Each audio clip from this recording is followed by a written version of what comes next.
Photoshop, Illustrator, Clip Studio Paint. Pourquoi s'embêter avec tous ces logiciels de dessin quand on peut dessiner en Python et même créer son propre logiciel? Et c'est ce que nous allons faire dans cette vidéo.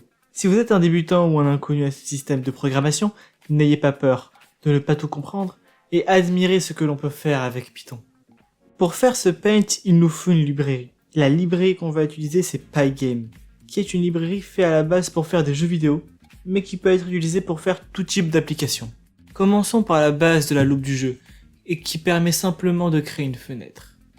Screen étant la surface de jeu d'une taille de 1080 sur 720 pixels, pour l'instant, Pygame.display.set captionne pour le nom du jeu, oui le nom de mon Paint est incroyable, et la boucle permet de faire en sorte que tant que running est égal à true, le jeu se lance, et si l'événement begin.kit est activé, cela fait que running est égal à false, donc que quand vous quittez l'appli, la boucle prend fin.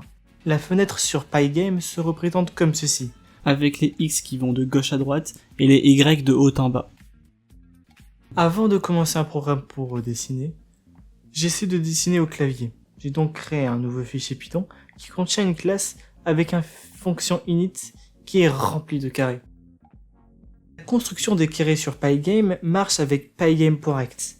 En première valeur son emplacement en X, en seconde son emplacement en Y, en troisième sa taille en X et en quatrième sa taille en Y.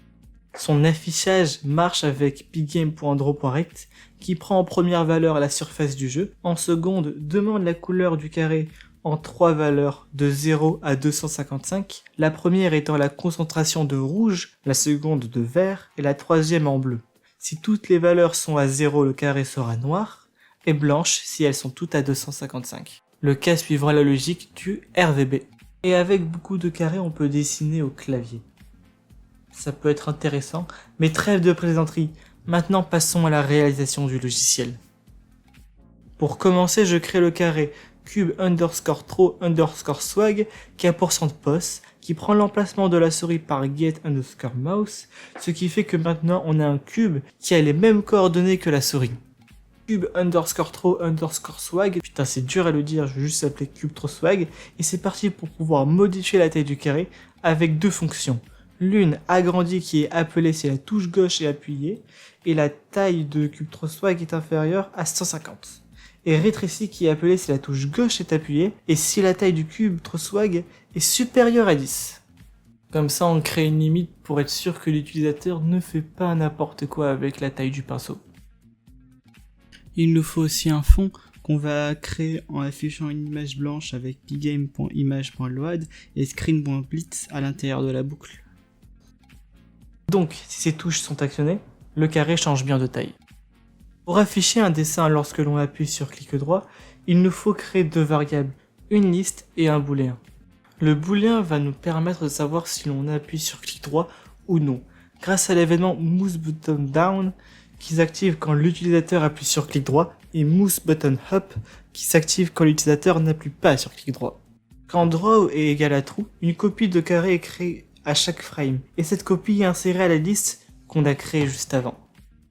Puis il y a un draw.rect à l'intérieur d'une boucle for qui va parcourir toute la liste copies et donc nous dessiner tous les carrés de la liste.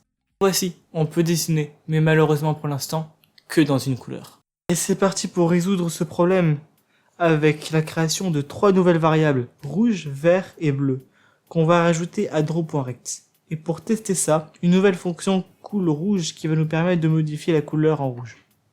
Et comme vous le voyez, quand je modifie la couleur en rouge, ça modifie la couleur de tous les carrés du dessin, et donc ne modifie pas vraiment la couleur, mais modifie tout le dessin dans la couleur. Ce qui n'est pas une bonne chose. Et même en rajoutant toutes les couleurs, le problème persiste. J'ai entre-temps rajouté la possibilité de clear le dessin, qui va simplement transformer la liste copie en liste vide. J'ai tenté plusieurs choses pour résoudre ce problème de couleur, mais impossible. Je m'en éloigne certes, mais ça crée quelque chose de pas du tout optimisé. Alors j'ai demandé de l'aide à un ami, Lumen, qui m'a fait ça. Ceci va, au lieu de mettre tous les carrés dans une liste, il va en faire un dictionnaire, qui comme la liste duplique le carré à chaque frame quand clic droit est activé. Mais qui se met à jour à chaque fois que la couleur est changée, en donnant au carré de la même couleur la même clé. Game.Grow est à l'intérieur d'une double boucle for qui va nous permettre de dessiner tous les carrés en fonction de la clé qu'ils ont, donc de la couleur choisie. Après cette difficulté de l'ajout des couleurs, comme vous pouvez le voir, il y a les layers qui ne marchent pas. N'ont pas une fonctionnalité de layer et va juste sauvegarder une couleur. C'est plus un nuancé qui n'est pas du tout optimisé et séparé en 3 parties. L'un permettant de détecter les collisions avec la souris et lequel des layers est activé. L'autre permettant d'appeler toutes les fonctions qu'elle utilise. Et enfin la dernière qui se charge de modifier les couleurs. Comme vous pouvez le voir, c'est juste la fonction couleur dupliquée en 4 et ce n'est pas du tout optimisé. J'ai rajouté la possibilité d'exporter le projet, mais ça crée simplement un screenshot de l'appli et ça l'insère dans les fichiers du jeu. Grâce à la méthode pickgame.save, qui est très pratique. J'ai aussi rajouté la possibilité de modifier la forme du dessin, qui agrandit en X ou en Y la taille du pinceau, et ne modifiant que la taille en X ou en Y du cube 3 swag. Voici l'affichage des icônes, une section remplie de draw.write et de scream.blitz. Et voici, tout ceci tient dans 451 petites lignes de code pour nous créer une version bêta de Paint. Maintenant, on peut tester cette appli avec le dessin d'un joli Kyurem, ce qui montre que l'on peut faire quand même des choses avec ce Paint. Même si j'avoue y avoir eu quelques difficultés à faire ce Kyurem. Et pour finir, voici quelques dessins faits par des amis. Des Among Us, un ratio, Pikachu, pourquoi pas, c'est assez intéressant. Toujours sympa de dessiner là-dessus, je recommande, hein. Vraiment. N'hésitez pas à tester l'appli, je l'ai mis en lien Mediafire en description, ce qui vous permettra d'installer si vous désirez la tester. La prochaine fois, on va booster cette appli pour qu'elle devienne un vrai logiciel de dessin. C'était Cholisam, merci d'avoir regardé cette vidéo et à la prochaine.